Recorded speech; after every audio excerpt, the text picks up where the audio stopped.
मित्रों नमस्कार। ड्यूटी भागलपुर आप सभी का स्वागत करता है। 2022-23 जो कि आपके 28-29 को एग्जाम हुए हैं, सीडीपी ऑनलाइन प्रश्न मेमोरी पर आधारित। पहला प्रश्न आपका सीडीपी में, जीन पियाजे के अनुसार मानव शिशु में कौन सी प्रवृत्ति और प्रतिक्रिया जन्म से होती है? तो सीखने की क्षमता जो होती है ना, भौतिक क्रिया पर प्रतिक्रिया क्रिया करके बच्चा जानकारी को ग्रहण करता है, जन्म से चीजों को सीखता है। तो कहता है शिशु में कौन सी प्रवृत्ति और प्रतिक्रिया जन्मे से होती है? बच्चा क्या एक जन्मजात जिज्ञासु क्षमता लेकर के पैदा होता है, कहा जीन पियाजे महोदय ने। और यहां पर आपका उत्तर क्या हो जाएगा?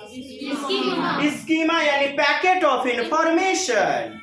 स्कीमा अर्थात सूचना का भंडार गृह, जो कि जन्म से ही बच्चा, कुछ लोग कहेंगे मानसिक चित्रण, सर ब्रेन स्टॉर्मिंग क्यों नहीं होगा, मानसिक झंझावत। साहब समस्या जीवन में आई, उसके ऊपर चिंतन करना, दिमाग में एक प्रकार का चित्रण करना, ब्रेन मैपिंग। तो ये बातें भला एक शिशु में 10 दिन 5 दिन के शिशु में कहां से पाई जाएगी? उनके सामने समस्या क्या? उनकी क्रिया तो केवल मूल प्रवृत्ति पर आधारित रहती है। लेकिन देखिए, एक दिन का बच्चा है, शिशु, वह धरती पर आया, मम्मी को देखा, पापा को देखा, वह तरह तरह की आवाज सुन रहा है, दुनिया को देखा, अरे हम कहां आदि गली हो रहे आगे मान। तो उसने स्कीमा का निर्माण किया कि नहीं किया ना, यानी चीजों को सीखा, पैकेट ऑफ इंफॉर्मेशन, सूचना का भंडार गृह। हमारा उत्तर बी नंबर। कुछ लोग कहेंगे अनुकूलन, एडाप्टेशन। साहब कुछ समझ विकसित हो जाए तब तो अनुकूलता होगी, यानी एडेप्टेशन बोले तो अपने आप को वातावरण माहौल में ढाल लेना। प्रतिक्रिया उन ललने में है, पलने में ललना, उचित तो प्रतिक्रिया। तो साहब बी नंबर उत्तर के रूप में कमेंट्स कीजिए, सूचित कीजिए। समझ में आई बात? नहीं तो फिर अगले वीडियो में समझाऊंगा। अनुकूलन ना होगा, स्कीमा, पैकेट ऑफ इंफॉर्मेशन, और बहुत सारी होंगी क्रिया, तो कहेंगे स्कीम्स, स्कीमास। नेक्स्ट आइए मित्र, कहते हैं एनसीएफ 2005 के अनुसार प्राथमिक स्तर पर, किस स्तर पर? प्राथमिक स्तर पर गणित पढ़ाने का उद्देश्य नहीं है तो उच्च पर जाना। क्या? उच्च वाली गणित पढ़ाना। हमारे उस धनुष वाले कॉन्सेप्ट को आप याद रखें। क्या कहा था? उच्च प्राथमिक पर होगा अमूर्त चिंतन वाली बातें। उच्च और अमूर्त तो आप छोड़िए ना, उच्च में गलत कीजिए ना, बाकी सब तो पॉजिटिव है। गणित को बच्चे के जीवन से जोड़ना, समस्या को सुलझाने और समस्या प्रस्तुत करने के कौशल को बढ़ाना। हेलो, कौशल का प्रोत्साहन, ये वर्ड तो सही है। कौशलों को विकसित करना चाहिए, समस्या समाधान के कौशल को। देखिए हमारी नोट्स, और देखना क्या है, यहाँ आपको बाहरी दुनिया से जोड़ करके कौशल को विकसित यदि किया जाए, समस्या को सुलझाने और समस्या को प्रस्तुत करने के कौशल। नहीं बेस्ट लग रहा है क्या? डी नंबर, तार्किक सोच, अपसारी चिंतन को बढ़ावा देना। अपसारी, आप कहोगे सर यहाँ तार्किक सोच है, यहाँ भी अमूर्त चिंतन है। यार तो उच्च को देख लो ना, आप उच्च को देख के गलत कर दो इसको, और कौन सा नहीं है? एक नंबर। कौन नहीं समझे? नविता मैडम समझे? आगे बढ़ते। आइए दोस्त, एनसीएफ 2005 के अनुसार एक शिक्षक की भूमिका होनी चाहिए। कैसी भूमिका होनी चाहिए? डिक्टेटरशिप तानाशाही, स्वतंत्र भूमिका, सुविधाजनक, अधिकारी यानी अधिकार में। आइए, ये उत्तर दोनों में आप बताइए। सुविधाजनक। शिक्षक की भूमिका एनसीएफ में क्या बताई गई है? फैसिलिटेटर यानी सुविधादाता, सुगम करता। सुविधादाता सुगम करता। तो मुझे बताओ आप, सुविधाजनक हो जाएगा या स्वतंत्र? सुविधाजनक। शिक्षक यदि स्वतंत्र होगा, स्वतंत्र, सोच के देखो अपनी मनमानी भी होगी। Yes sir. वातावरण स्वतंत्र देना चाहिए, वातावरण शिक्षक को देना चाहिए कैसा, स्वतंत्र वातावरण, ऐसा प्रश्न रहता तो। लेकिन क्वेश्चन में फिर भी लगा होता है एनसीएफ 2005, तो आप फैसिलिटेटर, सुविधादाता, सुगमकर्ता ही चुनते, और आपका यहाँ उत्तर सुविधाजनक हो जाएगा sir. C number. Yes sir. आगे बढ़ते हैं कंप्यूटर महोदया।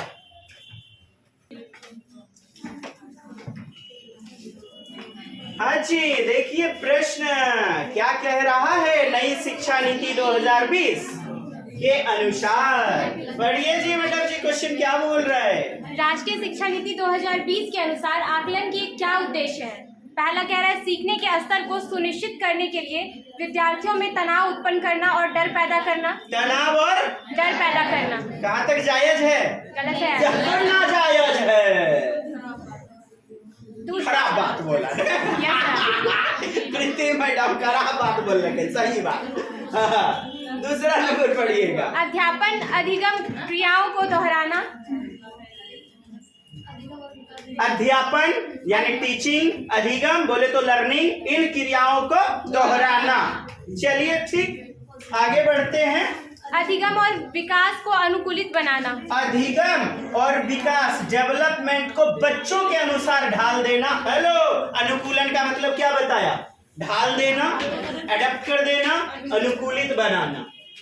कक्षा के अंदर और बाहर विद्यार्थियों को समर्थन देना।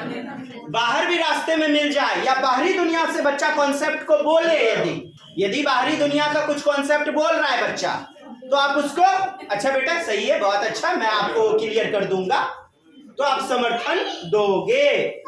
2 3 4 डी नंबर इधर है 2 3 4, आपका डी नंबर। अच्छा, केवल 2 3 भी है, एक तो कभी नहीं होगा, एक कभी नहीं होगा, एक कभी नहीं। आप मुझे बताओ, यूं भी गलत हो गया। Yes sir. आगे बढ़ूं मैं? Yes sir. नेक्स्ट। यस, आपके पास में प्रश्न, गौर से देखिए। बुझाया? कुछ जूता देख लिए? नहीं देखना था। हाँ जी, राष्ट्रीय शिक्षा नीति न्यू एजुकेशन पॉलिसी 2020 में कौन कथन प्रस्तावित है? बताइए कौन सा कथन होगा। गौर से देखिए प्रश्नों को, चिढ़ते हुए सनसनी के साथ नहीं आएगा। हेलो, अपनी मातृभाषा में शिक्षित होना शैक्षिक और प्रौद्योगिकी उन्नति में बाधक है? नहीं सर। मातृभाषा का प्रयोग नहीं करना चाहिए? करना चाहिए। बहुभाषिकता को लाना चाहिए ना? Yes sir. बहुभाषिकता, मल्टीलिंग्विज्म को लाना चाहिए।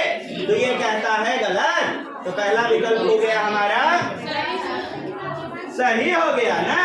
वाह, कहता है कौन सा कथन प्रस्तावित है, क्या कह रहा है, बाधक है। क्या कह रहा है? बाधक है। बाधक है। दूसरा विद्यालय को पढ़िए, दूसरा हमारे गला पे बच जाएगा। विद्यालयों को बच्चों को अंग्रेजी भाषा की प्रथम भाषा के अंग्रेजी भाषा प्रथम भाषा के रूप में अनिवार्य कर रहा है, गलत बात है। Yes sir. चलिए आगे। बाल विद्यार्थियों के लिए बहुभाषी होने के उच्च संज्ञानात्मक लाभ हैं। बाल विद्यार्थियों के लिए बहुभाषी, बहुभाषिकता आ गया ना।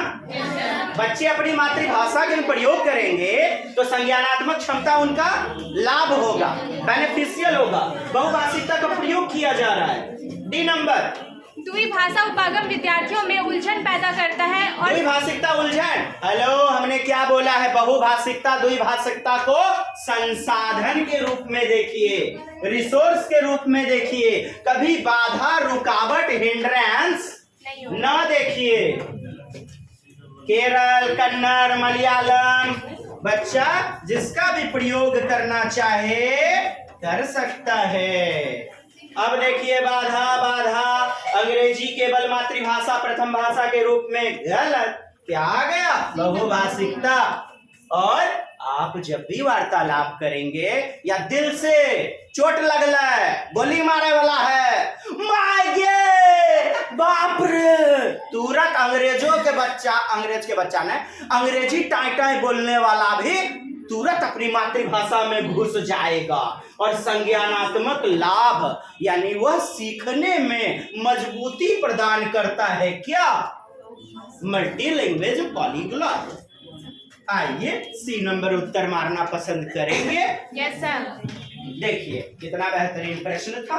यहाँ प्रौद्योगिकी देखिए, आप इसको देख के कुछ कह रहे थे सर 1 नंबर। अरे यार आप बिजनेस या उद्योग धंधा में भी तो मातृभाषा का प्रयोग करते हैं। Yes sir. हाँ?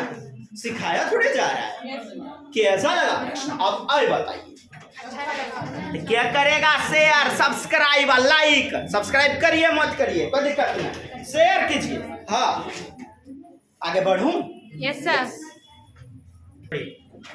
जी। राष्ट्रीय शिक्षा नीति 2020 के अनुसार के कस्तूरी रंगन, कृष्णा स्वामी कस्तूरी रंगन के अनुसार मूल्यांकन का उद्देश्य किसकी जानकारी देता है? मूल्यांकन का उद्देश्य बच्चों की जांच पड़ताल कर रहे हैं, शिक्षक ने पढ़ाया, क्या वो वास्तविक सुविधा के रूप में कॉन्सेप्ट क्लियर हुआ कि नहीं। मुख्य उद्देश्य क्या है साहब? पढ़ते हैं। पहला नंबर ऑप्शन, विद्यार्थियों को कक्षा में व कक्षा के बाहर कैसे सहायता दी जा सकती है? कक्षा के अंदर और बाहर जीवन में बच्चा उस कॉन्सेप्ट को कर सके लागू। बी नंबर, विद्यार्थियों का उसके सहपाठियों की तुलना में प्रदर्शन। विद्यार्थियों को सहपाठी की तुलना में प्रदर्शन, तुलना करवाना गलत ना। Yes sir. हीन भावना आएगी बच्चे में, कंपैरिजन। देख देख देख देख घचका ने लिया, अभी तक नहीं सीख पाई, गलती कैसे कर दी हैं? वो देखता तुम्हारा सहपाठी, वो देखता पुलपुलिया मैडम, देखता वो कितने बेजोर नंबर न ले। अच्छा मारबो न कोने उखाड़ी देबो ननकी गे। तुलना करवा रहा है नहीं साहब। आइए सी नंबर, विद्यार्थियों के सीखने में कमियां व अभाव ताकि उसकी असफलता की पुष्टि पहचान की जा सके। कमी बच्चे में है, कमी बच्चे में है, अभाव जबकि कहता है प्रत्येक बालक अपने आप में है विशिष्ट और सारे बच्चे सीख सकते हैं। यह कमी त्रुटि या अभाव के रूप में नहीं है। बच्चे को गोबर गणेश पहचान करना, पुष्टि करना, बच्चे को क्रीम बच्चा या प्रतिभाशाली की पहचान करना, यह कोई लक्ष्य नहीं है मूल्यांकन का। बताइए उसकी असफलता है क्या? No sir. बताइए सी पर चर्चा करना चाहेंगे कोई? No sir. डी नंबर, विद्यार्थी की रटने की क्षमता की जानकारी। अब बताइए उत्तर। A number sir. बुझाया संगम कुमार भारती जी? Yes sir. चलिए रमन साहब तो आगे बढ़ जाते हैं। नाम कब बदल दिए? पढ़िए। एक सामाजिक संरचनात्मक कक्षा में कौन सी आकलन विधि अधिक उपयुक्त रहेगी? सहयोगी प्रायोजित कार्य, एक शब्दोत्तर वाले वस्तु प्रकर प्रश्न, मानक परीक्षण, मात्र स्मरण पर आधारित परीक्षण। मानक हमने पहले भी बताया है, मानक मतलब किताबी दुनिया से केवल जोड़ते हुए, तो मानक तो होगा नहीं। डी नंबर फिर कहता है स्मरण, रट्टाफिकेशन पर आधारित, तो यह भी तो होगा नहीं दोस्त। रट्टाफिकेशन, रटंत विद्या पर आधारित, ये दोनों तो गलत हो गए। और आपका एक शब्दोत्तर वाले यानी कि एक शब्द पर आधारित, तो यह भी गलत। पाठ निर्माण, ढांचा निर्माण, सहयोगात्मक कोलैबोरेटिव लर्निंग, कोऑपरेटिव, परोपकारी अधिगम, सहयोगात्मक एक दूसरे से ज्ञान के कौशलों का शेयर करना, सीखना, टिफिन का लेन देन, रबर, कटर, पेंसिल, समाज की ही तो गतिविधि है वह बच्चा। और वाइगोत्स्की कहते भी तो हैं सामाजिक सांस्कृतिक रूप में जब होती है अंतःक्रिया तो बच्चे में हो गया कंस्ट्रक्शन यानी ज्ञान का निर्माण, संरचना। आइए एक नंबर लगाइए, बताइए। Yes sir. बढ़ो आगे। Yes sir. आगे तो जगह है नहीं, मैं गिर जाऊंगा। धोला से बिन दले अच्छा। आइए बाल केंद्रित, चाइल्ड सेंटर्ड यानी कि प्रजातांत्रिक, लोकतांत्रिक, डेमोक्रेटिक क्लासरूम, जिसमें बालक होगा भगवान। बालक के रूप, रंग, व्यवहार, बुद्धि, लब्धि, उनकी आवश्यकता, व्यक्तिक मतभेद यानी व्यक्तिक विभिन्नता का करेंगे सम्मान। तो शिक्षिका की कोई भूमिका नहीं होती, शिक्षिका की सक्रिय भूमिका होती है तथा विद्यार्थी निष्क्रिय होते हैं। दोनों सक्रिय सक्रिय होना चाहिए, Yes, sir. गतिशील। विद्यार्थी की सक्रिय भूमिका होती है तथा शिक्षक निष्क्रिय, गलत, दोनों सक्रिय होना चाहिए। शिक्षिका व विद्यार्थी दोनों की सक्रिय भूमिका होती है, डी नंबर। Yes sir. ये तो सभी जानते हैं, एकदम धुलवा दिए हैं, इतने क्वेश्चन करवाए थे शाम वाले बैच में। चलिए, दोनों सक्रिय होगा। नेक्स्ट प्रश्न पढ़िएगा। अदिति मैडम जी, क्या बोल रहा है प्रश्न? बच्चे किस प्रकार से सीखते हैं? नीचे दिए गए कथनों में कौन सा इस प्रश्न के विषय में सही नहीं है? पहला है, बच्चे तब सीखते हैं जब वे संज्ञानात्मक रूप से तैयार होते हैं। दूसरा जब वे संज्ञानात्मक रूप में, कहते हैं कॉग्निटिवली वो तैयार होते हैं। जब वो तैयार है सीखने के लिए तो बच्चा सीखेगा। यहाँ तो नहीं पूछ रहा है जी। B number. अगला है, बच्चे अनेक प्रकार से सीखते हैं। बहु विविधता, बहु मल्टी डिसिप्लिनरी, तरह तरह की गतिविधि से सीखते हैं। बाह्य दुनिया से, आंतरिक दुनिया से, मम्मी पापा, प्राथमिक समाजीकरण, द्वितीयक समाजीकरण, हर गतिविधि से, अनेक प्रकार से। ललटुसवा के चाय के दुकान से, छंगूड़ी के, नमकीन के दुकान से, कॉलेज के, अखमुनिया के छत से, तो वहां से भी सीखते हैं कि बापे कूटेगा यदि दूसरे को ताड़ेगा तो। हो आगे।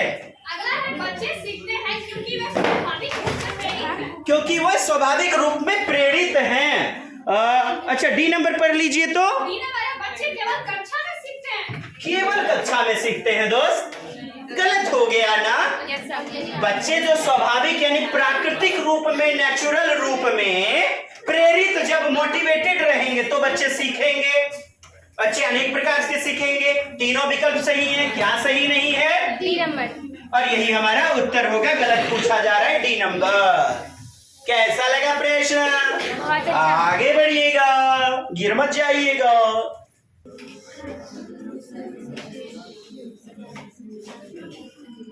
चलिए दोस्त, प्रश्न आपके पास हैं। समावेशी शिक्षा से अभिप्राय है। पहला है, इंक्लूसिव क्लासरूम, दिया जॉन डीवी ने। पुस्तक लिखी स्कूल एंड सोसाइटी, समाज और विद्यालय।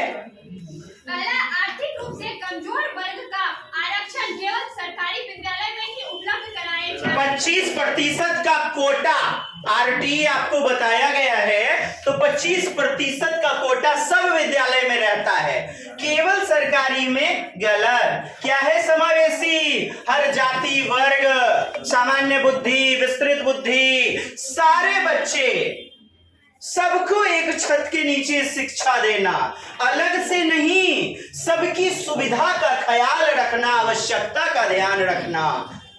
समावेशी, इंक्लूसिव। क्या कहता है? दिव्यांग छात्र, हैंडीकैप्ड, दिव्यांग छात्र को सिर्फ विशेष विद्यालय में ही शिक्षा दी जाए। जैसे दृष्टिबाधित है तो आन्हर स्कूल, आन्हर नहीं, दिव्यांग यानी दृष्टिबाधित विद्यालय भेज दीजिए। गलत बात होगी ना। सिर्फ विशेष विद्यालय में, समावेशी का मतलब सबके लिए। चलिए आगे। अगला है, सरकारी विद्यालय में केवल अंग्रेजी भाषा ही पढ़ाई जाए। केवल अंग्रेजी पढ़ाया जाए, कहाँ तक सही है? यस। अगला है, योग्यता से परे होकर बच्चा टैलेंटेड हो या मूढ़ बालक हो, एबिलिटी पर ज्यादा जोर नहीं, उससे परे होकर के एडमिशन लिया गया। ऐसा नहीं एंट्रेंस टेस्ट, ये सब इसका हनन करता है आरटीई 2009। सारे बच्चों का एडमिशन, सब बच्चों का पढ़ाई लिखाई एक छत के नीचे, सबके व्यवहारिकता को सम्मान देना। ऐसा नहीं मल्टी टैलेंटेड है उसी का एडमिशन, तो योग्यता से परे होकर सभी बच्चों की गुणवत्ता शिक्षा उपलब्ध करवाई जाए। गुणवत्तापूर्ण, इफेक्टिव, क्वालिटेटिव वाला शिक्षा, बोले तो चहुमुखी विकास, बच्चे का हो समग्र विकास, कॉम्प्रिहेंसिव, को स्कॉलास्टिक, हॉलिस्टिक डेवलपमेंट, हॉलिस्टिक सर्वांगीण विकास, हॉलिस्टिक नहीं, ये नहीं होगा, मैनेज कर लीजिएगा। तो हॉलिस्टिक डेवलपमेंट उपलब्ध करवाई जाए। दोस्त, डी नंबर आपका, उम्मीद करता हूं आपको भी मिला होगा, उत्तर होगा। Yes sir. आज इतना ही रहने देते हैं। कृपया वो लाइक शेयर वो अब मैं नहीं बोलूंगा यार, अब जो है ना अच्छा नहीं लगता बोलना, अब मैं बोलूंगा ही नहीं आज के बाद वीडियो में। बार बार जो है ना कटोरा लेकर के मांगना पड़ता है। चलिए ठीक है, धन्यवाद। जय हिंद, जय भारत, वंदे मातरम।